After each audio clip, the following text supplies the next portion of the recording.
Honey, I've been thinking. That phrase? It's a classic way to grab a husband's attention. It's right up there with, we need to talk, which translates to either, I'm upset with you, I've done something that'll annoy you, or, do I look good in this dress? A line that's always either fishing for compliments or testing if you'll be honest. Sorry guys, but there's no dodging this track. You can either brace yourself and hope for the best, because you've got a 50-50 shot at handling it, or you can go the sneaky route and say something like, oh, honey, it looks as good as it always does. Then there's the, if you love me, line, which is a clear sign she expects you to protest but wants you to follow through anyway. Or the, I recently did this for you, plea, where she's acknowledging she's asking a lot but tries to soften the blow by reminding you of something she did previously. And my personal favorite, I'll make it worth your while, usually paired with a strategically placed breast or leg, or, if it's really important, some groping and kissing. Most of this is pretty manageable. But when it comes to, honey, I've been thinking, I usually find myself struggling.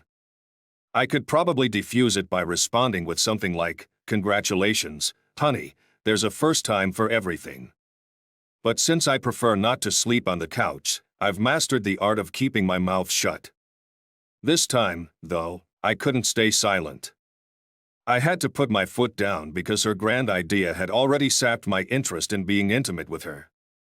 Honestly, I wouldn't have minded the couch tonight. Our lives have shifted significantly. The kids are independent, we're financially stable, and we have no major concerns. Yet, we're stuck in a routine we've followed for the past 25 years. Wake up, go to work, come home, cook dinner, exchange goodnight kisses, go to bed, and start it all over again. I crave something exciting in my life. I've been mulling it over, thinking about our monotonous daily routine. I proposed we travel more on weekends, suggesting day trips to nearby attractions.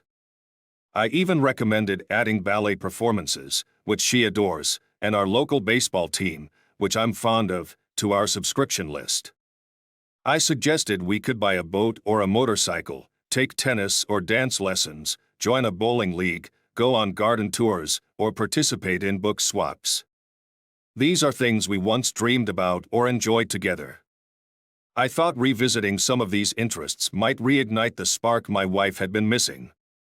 Unfortunately, my suggestions were met with failure. Each idea seemed to crash and burn until I joked that instead of our usual nightly kisses and sex once every week or two, we should switch to having sex every night and only kiss goodnight once every week or two. Imagine my surprise when she actually took my joke seriously. Honey, we're 48. We have sex once every week or two. I know you want more, but it's just so boring. And then she dropped the bombshell. You're the only man I've ever loved and always will. I don't want you to be angry. I just need you to listen. Emily never minced words, she always got straight to the point. Clearly, something big was brewing in her head. You're also the only man I've ever made love to, and that makes me curious, she continued. I find myself wondering what else is out there. You've always made me happy in bed, but Laura says, of course, Laura. I should have guessed. She was a wild card, crazy, fun, and always up for anything involving nudity or sex. She was just 6 months into her third marriage, and already hunting for her next loser candidate. She had made a fortune from each divorce and lived in a beautiful mansion with 5 acres next to a country club, plus a bank account nearly as impressive. With 3 kids, 1 from each husband, all receiving child support from their wealthy fathers, Laura had visited every nude beach in the country and many abroad. She was familiar with the coolest cruises, hottest clubs, and sexiest adventures. She was the kind of woman who could rock 6-inch stilettos at a church picnic and have everyone look the other way. And she was my wife's best friend. I'm doing something really wrong if I don't explore other options before I get too old, Emily said. So I think we should start meeting Laura on Friday nights and dive into her world. It's the perfect time, with the kids out of the house. No one will get hurt. I felt like I was going to throw up right there in the living room. No one will get hurt. What about me? Oh, honey, she said, Laura mentioned you might be jealous, but remember, I love only you and always will. But you had experiences with other women before we met, so you understand what it's like. I only know you. Don't I deserve to try something new? Emily, what if you find a new flavor that you can't give up? What if you fall in love with someone else? What happens to me then? I asked. I'd lose everything, and so would you. We have a perfect life, and we're about to retire soon. We can travel, explore, and do it all together. We're on the brink of our golden years, a time to rekindle the strong feelings we had when we were younger, before the kids came along and put us into parenting mode. What's in it for me? I asked. Even in a no-fault state, a divorce can feel like a financial assault. No, you don't understand. I never want to divorce you. I want to stay with you. Honey, I want those golden years to be incredible too.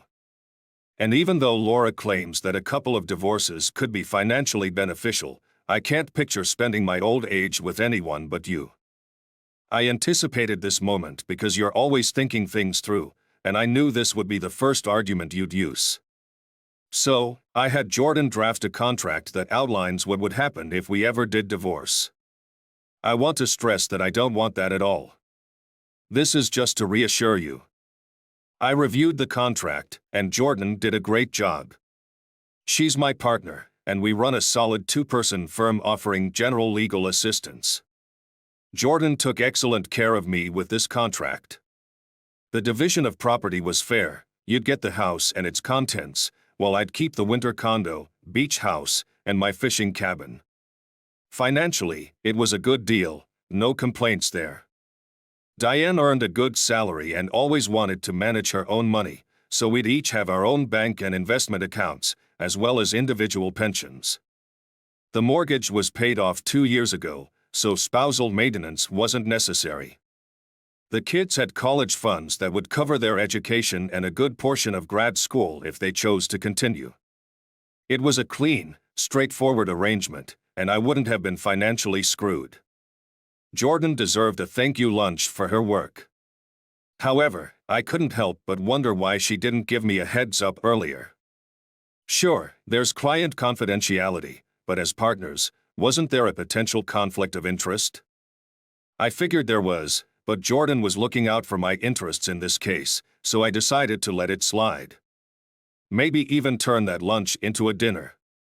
Jordan and I were fantastic partners at work, but we often flirted like teenagers during our free moments. Wait a minute, was this a sign? So, what about me? I had to ask myself. Jordan's flirting with me, customers flirt with me, neighbors flirt with me, and even women at the country club flirt with me. Hell, Laura is openly hitting on me right in front of Diane. If my wife wants to explore new options, let her. If she's curious about other men, fine. But I wasn't sure she realized what she was doing by pushing me into such a vibrant social scene. Jordan's contract was written in a way that left the door open for me to explore too. I signed each copy right below her name, grinning like a cat that got the cream. Without a word, I handed her one copy and slid mine into the filing cabinet, locking it securely. All right, baby, you're a free woman now. You can play as you wish, but I ask for 2 things: no playing in our bedroom. That space is just for us. And no sloppy seconds. Let's keep a full 48 hours between your last encounter and our next one. Fair enough? Ooh, Teddy, I love it when you talk dirty, she replied. But remember, we're not just having sex. We're making love. No, Emily. Making love is for 2 people who love each other and only each other. If you start making love, it will be with someone else, and that will end us. As long as our relationship is open, we'll just have sex. Oh, baby, you've got it wrong. In the cuckold culture, there's a love affair where a woman comes home and makes love to her submissive husband. And yes, Sloppy seconds are a part of that. You have to accept my affairs to show me you love me enough to let me explore other men, knowing I'll come back to you. Cuckold culture? No, honey, it doesn't work like that. Read your contract carefully. There's nothing in it that describes our relationship as a cuckold marriage. A cuckold is a man whose wife has sex with other men while he remains faithful or stays home. I'm sorry, but I can't handle that. I almost spit out my lunch when you first suggested it. I have no interest in sharing you while I watch. What the contract describes is an open marriage. We're both free to have as many partners as we want, with no rules or guidelines. So yes, we're both unrestricted free agents. She picked up the contract and reread it. When she realized what she had done, her shoulders slumped. I could see the seeds of curiosity were already planted in her mind. She was contemplating abandoning the idea since it wasn't exactly what she had envisioned. But her curiosity had grown to the point where it needed to be explored. If she didn't pursue this, she might end up cheating on me anyway. Now, with new stakes in play, she had something to lose too. She had to risk me finding someone else to love, just as she was risking everything. The doorbell rang. She slipped out of my office to answer it, and I followed. Laura burst through the door. So, he went for it? Emily asked, glancing at me. Laura followed her gaze and turned to face me. So, Laura, you're taking my wife away every Friday night? I asked. Laura looked puzzled. She probably expected me to storm off, seething with anger and excitement about how to handle Diane's proposal. She didn't say anything, just gave a nod. It's going to cost you, I warned. This caught Diane and Laura off guard. If you get Fridays, I'll take Sundays. The ladies were stunned. I took Laura by the head and pulled her close for a deep, passionate kiss. I didn't even glance at Diane. Lifting Laura up, I carried her to my office, bent her over the armrest of my leather couch, and took her in a way I had always dreamed of. We spent 2 hours in my office, lost in each other. Diane was right. A fresh encounter had reignited a spark in me that had been dormant since my younger days. My excitement came back with a vengeance. Laura was quite vocal, and within an hour, I heard Diane's car start and drive away. I didn't pull out once. When Diane returned, Laura had already showered and dressed, and I was grilling steaks. Neither Laura nor I could get Diane to engage in conversation at dinner. But Laura and I enjoyed an endless stream of chatter, playful smiles, and touches. As we were about to part ways, I kissed Laura gently, in that special way that always made Diane melt. I'll see you next Sunday, honey, I said. No, I'll see you Friday when I pick Diane up for her bachelorette party, she replied. Maybe, but you never know, I might have a date on Friday, I grinned. She returned my grin and walked away. I headed off to watch Sunday's game. Emily was crying as she washed the dishes. When I joined her in bed, she reached out to me. I pulled her close, but reminded her about the 48-hour break to avoid sloppy seconds. She rolled over, sobbing, and it was clear she didn't fall asleep until just before dawn, unlike me. I slept soundly. Monday morning arrived. Diane went to work early, as usual. Being a real estate agent, she knew the early birds got the best opportunities. She left coffee and breakfast for me, and the newspaper was on the table, just like always. Everything was business as usual, except for the smile on my face. I had to give my wife credit. A bit of extramarital excitement had really got me thinking. I loved Diane, but Laura was a unique presence. She was incredible, but nothing could compare to making love with the one I loved. I might have switched roles with Diane, but I wasn't thrilled about it. I wanted a woman who belonged to me alone, as it always had been. Jordan greeted me with a huge smile when I walked into the office. I shared the whole story with her and invited her to dinner. She knew I'd understand what she had meant with the contract and giggled when I mentioned Laura. She liked my rule about keeping our bed sacred and the no sloppy seconds rule. She accepted the dinner invitation but requested we go to her place that night. The dinner was fantastic, great food, amazing desserts, and delicious wine. And Jordan? She was stunning. We went back to her place and spent hours in bed. As we lay there, catching our breath, she confessed that she had dreamed of being with me for years.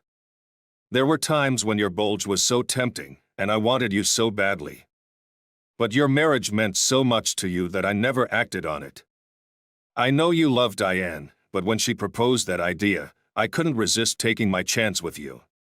Teddy, tomorrow we'll be friends and partners again, but tonight, I enjoyed being your woman. You know what? There are very few guys with a penis as big as yours. Even if Diane finds someone well endowed, she probably won't find anyone bigger than you. And you know how to use it. All that, plus your love for her. She'll come around. Maybe, Jordan. But if she takes too long, she might not have anyone to come back to. If that happens, I want to be first in line. I told Diane she was crazy for letting you go. You're too good a catch to just release back into the wild. If she's out of sight, you're mine. We kissed, and I headed home. Diane was already asleep, so I showered and spent the night in the guest room. But she was waiting for me at breakfast on Tuesday. So, Laura says you're the best she's ever had, Diane started. I didn't realize your size was so exceptional until she told me. You were the only one I had, and I thought all the men around me had friends like yours. That was why I acted out. I told Laura that the sex got boring and I wished you'd finish quicker. I didn't think the effort was worth it. But she told me I was an idiot. Any woman who gets a guy like you should keep him every chance she gets to ensure he stays with her forever. She also mentioned that if I lost you, she'd make you hash for, even if it meant losing her fortune and the divorce. Emily, can we drop this? It was really foolish of me. I can't get past the idea of you making love to Laura and suddenly seeing it differently. At first, I wanted to jump at her offer, but I needed to make sure her promiscuous thoughts were truly gone. Besides, I was on a roll. After years of making love just once every week or two, I had been with her twice in 2 days. Laura was a petite beauty with brown hair and a dynamo in bed. Jordan was a tall, voluptuous blonde whose body was deliciously irresistible. Pandora's box was open, and I wanted to explore every bit of it. Emily, there was a reason for all of this. You had a desire you couldn't contain. It was something you had to act on. I knew that desire would resurface, and eventually, you might give in and cheat on me. I prefer things to be straightforward, so here's the deal: go get your samples. Clear your head and see how you feel. If by the end of the month you still miss me and want to go back to just the two of us, we'll figure it out together. But make sure you finish exploring first. I don't want to hear any complaints if you give up on the idea later, and if I catch you cheating, I'll use this contract as leverage and divorce you. She reluctantly agreed. That night, she reached for me again, but I reminded her of the 48-hour rule after Laura's enthusiastic session in the study. Diane cried and couldn't sleep until my forbidden embrace finally offered her some comfort. Maybe Thursday night? Wednesday arrived, and it was golf day.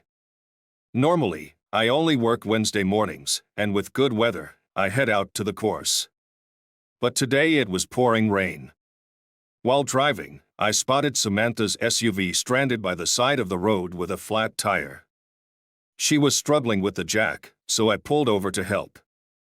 We managed to change the tire quickly, and we were both drenched. Samantha insisted I follow her home for coffee and lunch. I agreed, though the coffee was pretty terrible. What stood out was her body. As soon as the coffee maker was done, she shed her blazer, revealing a white blouse clinging to her from the rain. The soaked fabric made the intricate lace pattern of her bra visible, outlining her dainty breasts. I tried to remind myself I was a married man. I chuckled at the situation, my stomach mirroring the humor, though it stayed in shape. If I'd been overweight, things might have been different. Once I got myself together, I explained Diane's bizarre plan to Samantha. She laughed, noting her own flat stomach didn't jiggle and that her breasts were bouncing with every breath. Despite the rain, her skin felt amazing. We ended up ripping off our soaked clothes and rushing into her shower. After warming up under the hot water, we warmed up again in her bed, and then once more in the shower.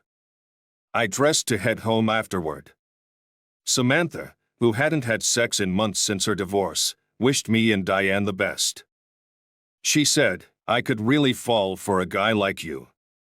That's both a request and a suggestion. As long as you're open with Diane, please think of me and fuck me every chance you get. I didn't say no. Returning home, I was late for dinner, but Diane hadn't cooked. We had a nice conversation, and she shared her first victory at work. She was disappointed though. She had shown a house to a prospective buyer who made an offer. They negotiated over the phone, and by the end of the day, the owner accepted. They completed most of the business at his hotel and celebrated with drinks and her treats. He invited her to continue drinking champagne in his suite. Diane told him she had enough champagne and just wanted to fuck.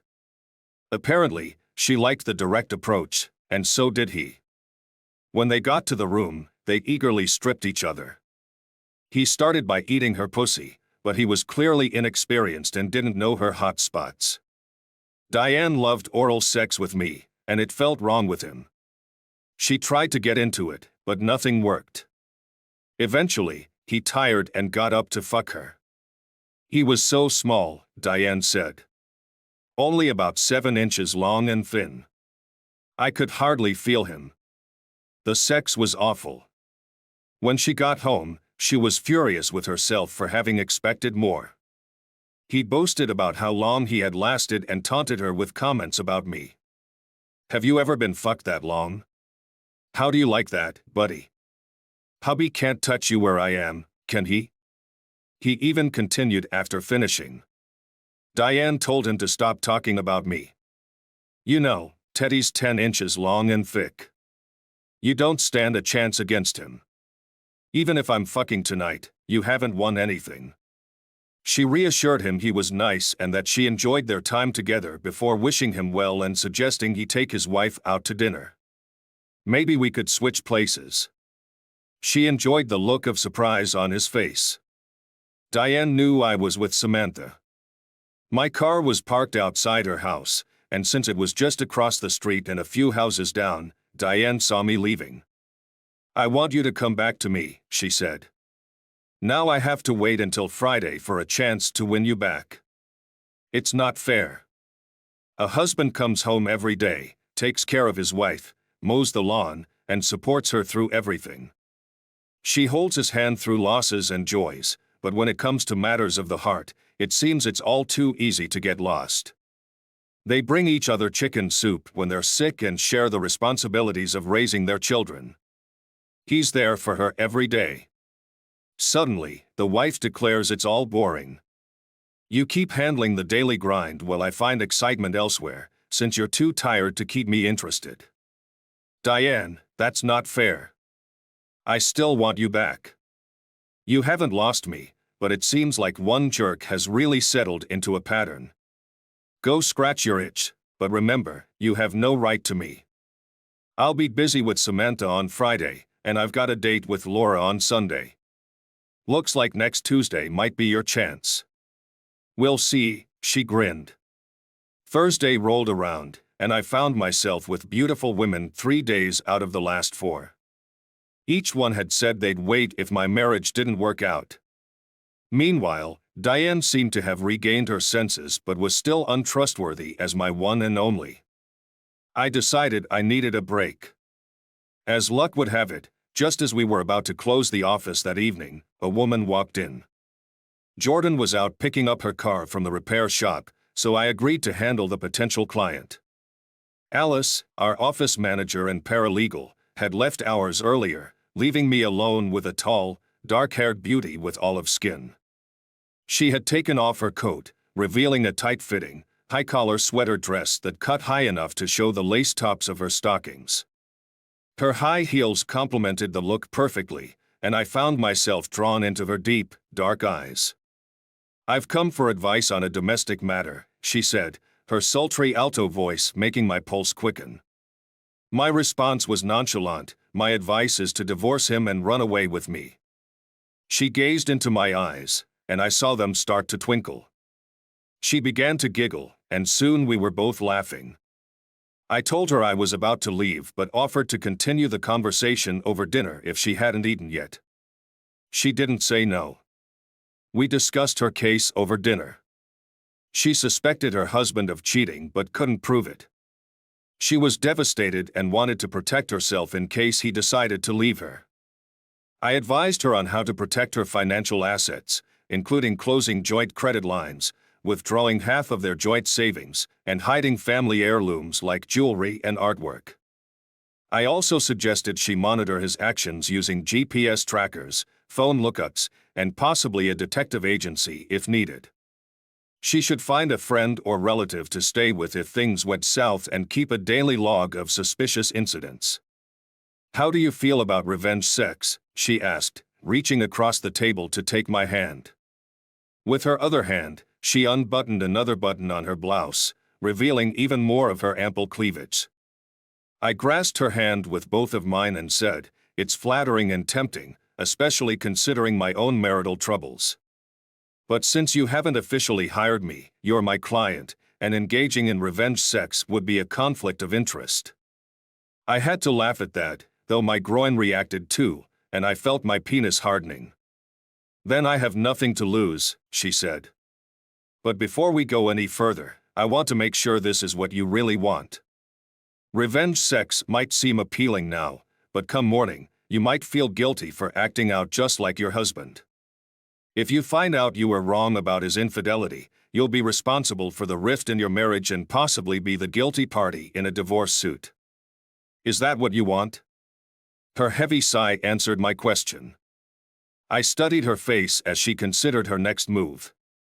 "Can I please hire you back?" she asked. "I would be honored to do so. But if I do end up divorcing him and your marriage doesn't improve, we'll make love every night for a month. I'll consider that promise a down payment." I walked out of the pub feeling quite satisfied with how I handled the situation. On my way home, I stopped by the store to buy another bottle of wine. I was planning to spend the night at home, so I figured I might as well enjoy a drink. While paying, I heard a familiar voice. "So Laura told me you and Diane have some kind of arrangement and that she's never had anyone fuck her the way you do." I turned around to see Megan smiling at me. Megan was one of Laura and Diane's friends, known for being just as wild as Laura but even more adventurous. She was the type of woman who'd drop her panties for anyone, as long as you spoiled her first.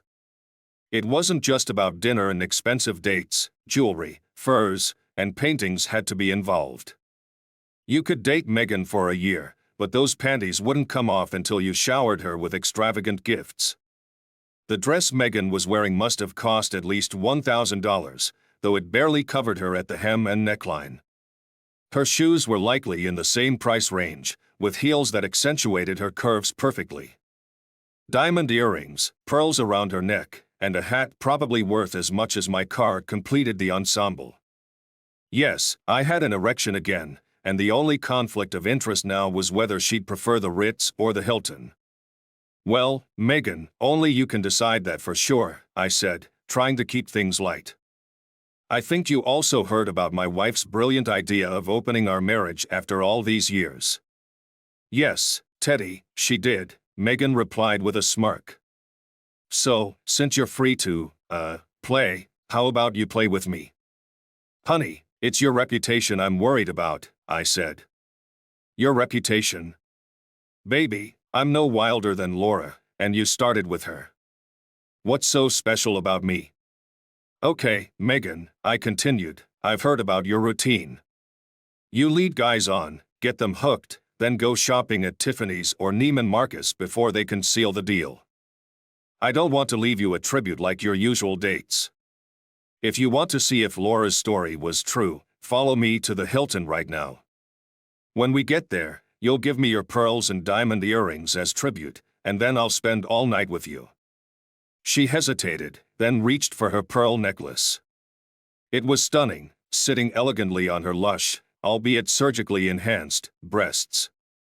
"It's a one-time offer, Megan. I'm generating a lot of interest as a free man, and I won't seek you out again if you turn me down. Diane can end our arrangement anytime, so my freedom is limited, and I'm not wasting a single night." She held out the necklace, the diamonds catching the light. "If you're as big and hot as Laura says, you can keep the shoes too. And if you keep me interested in breakfast, you can keep my panties too." The Hilton was cozy, and breakfast was delicious. I could get used to having Benedict's balls with a side of well-fucked pussy. As I checked out, I pocketed Megan's shoes and her very luscious panties. I got to work late, but I didn't have any early appointments. There were a dozen messages from Diane on my phone. I wrote back that everything was fine and that I'd see her this weekend.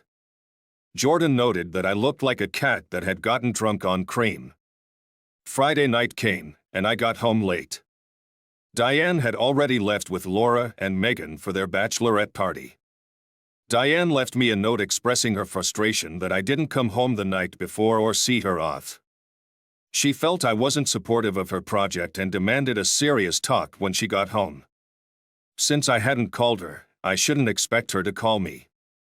She hoped I enjoyed being in the dark about her whereabouts, and the turnaround was fair game. She was determined to teach me a lesson. So, she did. I found myself spending the night pacing around the house, worrying about the outcome of her date. Years of marriage and the woman who kept me on my toes now seemed like a distant memory. 5 different women in 5 nights had shown me that variety truly was the spice of life. There was no way I was going to waste my Friday night pining for the one woman who rejected me last week. If I had my way, it would be at least 48 hours before I saw her again. I decided to go out. My kids had introduced me to alternative rock, and there was a concert at Radio City featuring 3 great bands. I scored a fantastic seat in the front row of the balcony. Surrounded by a group of hot 20-somethings, I felt young again. Despite a few jabs about my age, the girl teasing me about missing the Guy Lombardo concert had a smile I couldn't resist. When the first band hit the stage, I got up, singing along and dancing. I knew every word to every song that night. I felt like I'd reached a new level of awesomeness.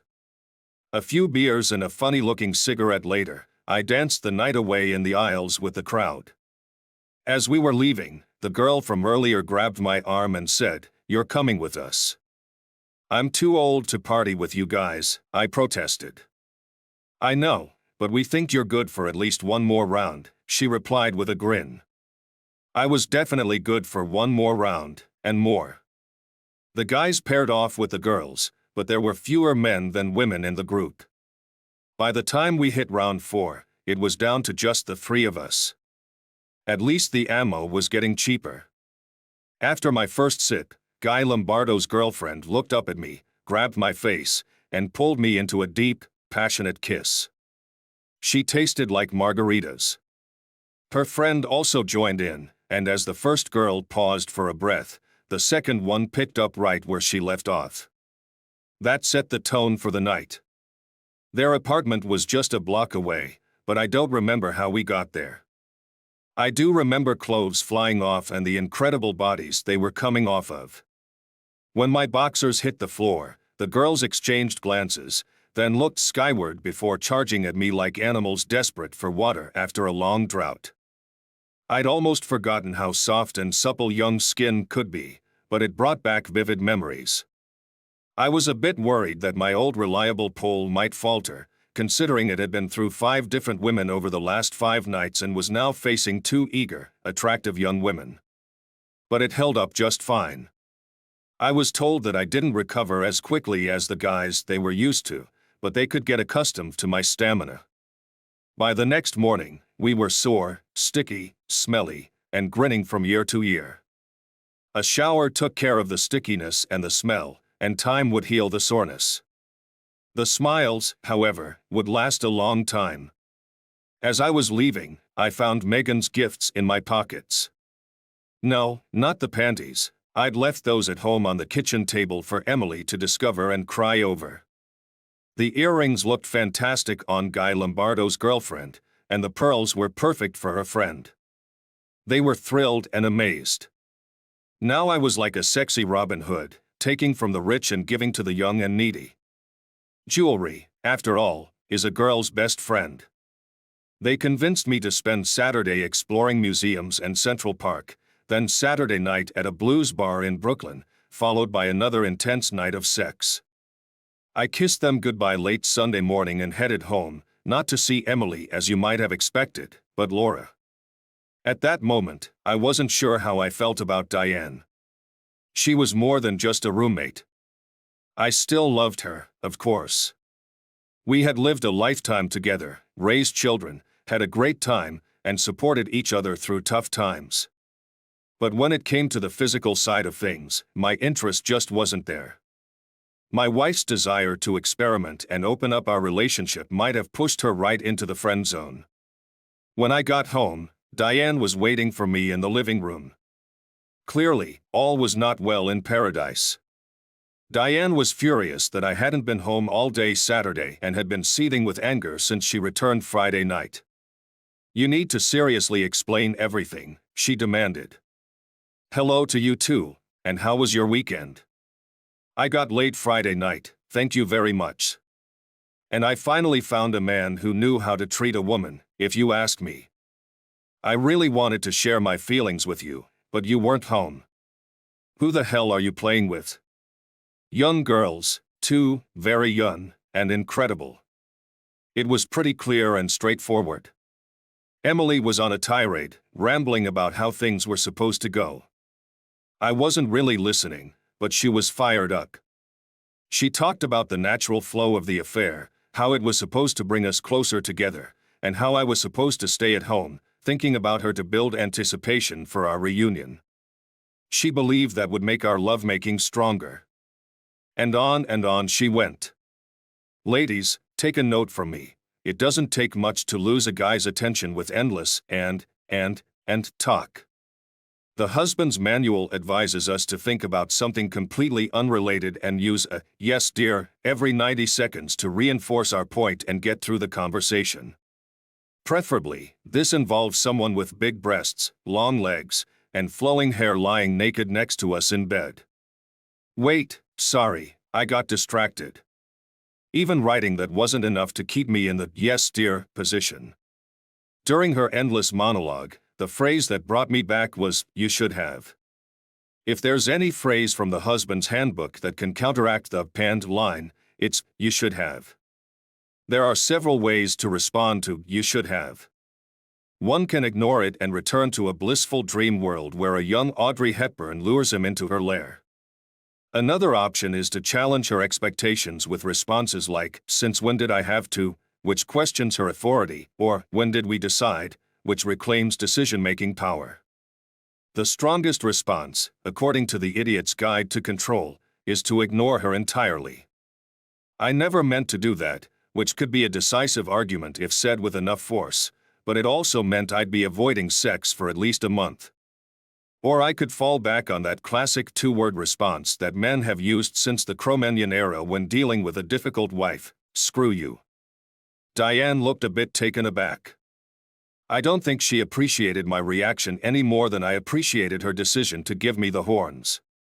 I wondered if she thought her tactic of trying to gain the upper hand by picking on me or harassing me would work better than her announcement about ending our exclusive relationship from the week before. I could see the wheels turning in Diane's head as she realized she had no solid arguments left. She wanted out so badly that she tried to negotiate a legal agreement to protect herself from losing everything in the divorce. But she lost control in the very area she sought to regulate, failing to restrict my access to sex and ensure I was just a weak, reluctant cuckold pining for her attention. Meanwhile, she discovered that the man she was tired of was suddenly desirable to other women. The last thing she tried to use to control me, access to sex, was now available to me every day from various sources. At the same time, her access to tender lovemaking was gone, replaced by younger, enthusiastic partners who were thrilled to be with me. To make matters worse, all these new women let her know how envious they were of her past monopoly on me. They admired my gentle touch, handsome face, strong hands, wonderful attributes, patience in bed, and my ability to meet their needs intuitively. They even marveled at my masculinity. Imagine, a man my age, having intense nights with different women every night this week, including 2 girls half my age for the last 2 nights, and still being ready for a Sunday date with her best friend. Diane was reconsidering. I could see it. "Can we change our minds?" she asked, clearly ready to go back to where we were before her decision to open up our relationship. But there was no way I was going back to that. If it could happen once with a warning, what would stop it from happening again without any notice? "I assume you're worried about our future. You didn't see this coming, and if we can nullify this agreement, I'll agree to a new one that meets all your demands if you'll take me back as your only woman, like before." I leaned back, pretending to consider her proposal. Of course, I wanted her back as my only woman. That's all I'd ever wanted.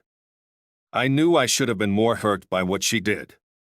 I was hurt, but it wasn't hurting as much anymore. After all, Laura, Jordan, Samantha, my olive-skinned client, Megan, Guy Lombardo's girlfriend, and her dazzling friend had all helped soothe my broken heart over the past week. I planned to make Emily work hard for it. I wanted a blowjob on demand, in any position I liked, whenever I wanted, as long as it didn't involve public shaming or danger. She blinked. Oral sex wasn't her favorite unless she wasn't getting it. Her head dropped, and Laura's meek voice replied, "I agree. Your ass is open for play. It is available to me for anything I desire, unless you are sick or experiencing some discomfort unrelated to sexual intercourse." She was the type who viewed her ass as just an outlet. I wasn't interested in anal sex either, so that might be a big deal for her. But she was true to her word, agreeing to anything. Before I was done, she had agreed to wear ultra-sexy costumes for Christmas, New Year's Day, Valentine's Day, St. Patrick's Day, the 4th of July, Labor Day, Halloween, Thanksgiving, and my birthday. I had initially suggested Rosh Hashanah and Chinese New Year too, but dropped them when she objected, noting that we weren't Jewish or Chinese. She agreed to sleep naked every Friday night, no matter how cold it got, as long as I provided an electric blanket in the winter. She would wear a French-maid outfit to clean the house every Saturday morning while I helped with the chores, and serve me and my friends drinks and snacks in a little black dress with heels and lace stockings on Super Bowl Sunday and the first game of the World Series. During long car rides, she would remove one article of clothing every hour while I drove, sunbathe topless on our back deck to avoid tan lines, and keep her entire body smooth and her hair loose except for her head. I didn't really think she'd agree, so I figured it'd be like suggesting Rosh Hashanah, just a throwaway. But she was up for it, so why not? She even agreed to wear a thong whenever I was around. I'll lay everything out on paper, though the actual contract was a bit different from what we discussed. 15 minutes after she agreed to be my sex slave until death do us part, I handed her the contract. It stated, 1. We agree to love each other fully and remain exclusive until death. 2. The events of the past week are forgiven but not forgotten, as a warning of what we stand to lose. 3. If either of us tries to step outside our relationship as defined by our original marriage vows, and if a discussion fails to resolve the issue, they must either A. immediately retract their abusive behavior, or B. leave the marriage, forfeiting all claims to wealth, property, and financial benefits. My signature was already on the document. Diane read it thoroughly, expecting it to be filled with legal traps like those in our existing agreement. But there were no traps. She read it again, probably in disbelief that I hadn't included any demands for swallowing, blowjobs, or anal sex every night. No tracts, no sex slaves. It only asked for what we'd always had, except for the third clause, which required communication about any deviations from the norm, including involving others in our personal lives. It also included protections for maintaining our original vows. "So you don't want me to wear a thong and socks every day?" she asked. "Well, yes, actually." "And anal sex?" "Only if you ask for it," I laughed. "So you're taking me back?" "Yes, but only you. No one else will be involved in our sex lives. I'll make it right, Ted. I'll be a better partner. There's nothing to make up for. Point 2, you're forgiven. I'll tell you anything you want to know about the women I've been with this week. Anything you ask, I'll answer after we sign. Just don't ask about things you don't want to hear, because you'll definitely forgive me once you agree to point 2. For the record, I don't want to know about your escapades. I don't even want to know who they are. You don't care? Oh, I care. But I'd probably kill them if I knew who they were. So keep me out of jail and away from the hospital or morgue. I don't want to know. If I do, warn them to be afraid and never let me find out. Don't smirk, gossip, or even flirt with them. Are you serious? You've got to be kidding me. Now you're jealous? Actually, all week I've been hoping for a bit of jealousy from you. Okay, Ted, I was foolish to start this. You didn't even fight for me. And now you're telling me you're jealous? Emily, things are different now. I want to hold on to you. Whatever's going on in your head, it's over. You're mine now. Last week, I thought you wanted someone else. I wasn't going to fight for someone who didn't want me. When I was with Laura, I planned to replace you. I didn't want Laura, but I wanted to explore every type of woman before settling down with a new wife. I tried 7. 2 might have been potential replacements, but none compare to you. Now that you want to be with me until the end, I'll fight any battle for you. She signed immediately. So, Teddy, do you think you could show me what I've been missing? First, you need to throw your old contract in the fireplace. Mine's already there. Then burn it. She went upstairs and retrieved her copy. Bless Jordan for that clever document. It probably saved our marriage. She set the papers on fire, and soon the chapter of our lives was reduced to ashes. Now, Ted, we can go upstairs and make love. I laughed, not the funny or sarcastic laugh I'd used so much this week, but a genuine chuckle at the irony of it. No, honey, we're still in a 48-hour cooling-off period between them. I didn't finish it. Well, actually, I did finish something. She tore off my clothes and threw me on the floor. Nature took its course, and in another brilliant moment, I finished just a couple of seconds after her. Now, whenever she says, "Honey, I've been thinking," I quickly reply, "If it's not about getting into bed with me, keep it to yourself." I know it's not a standard response from the husband's handbook, but it works for me.